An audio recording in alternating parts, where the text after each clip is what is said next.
салом дӯстони азизам, ба канали Кулчақанд хуш омадед. Тарзи таҳияи бодомқандии замони кӯдакӣ. Сараввал кунҷитро омода мекунем. Кунҷитро дар равғани коғазин мерезем. Бодомро 2-3 дақиқа дар рӯи ҳарорати мулоим тафт медиҳем. Баъдан ба он шакар илова мекунем ва хуб омехта мекунем.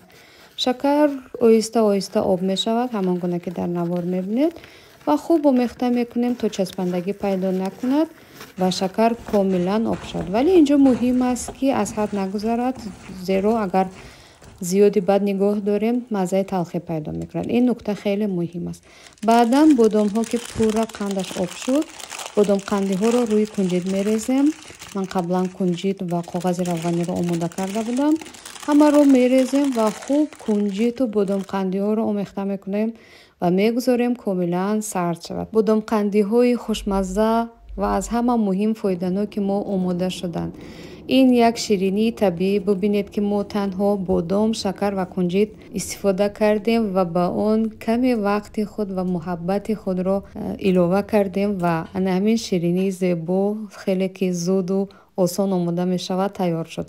Чӣ намерасад ба ин? Як чойи доғ, як дӯсти ширин ки бо ӯ ин бодомқандиҳоро нӯшиҷон кунем, чойи гарми доғ бигирем ва аз гузаштаҳои ширин ёд кунем. Нӯшиҷон ва то дидор азизон.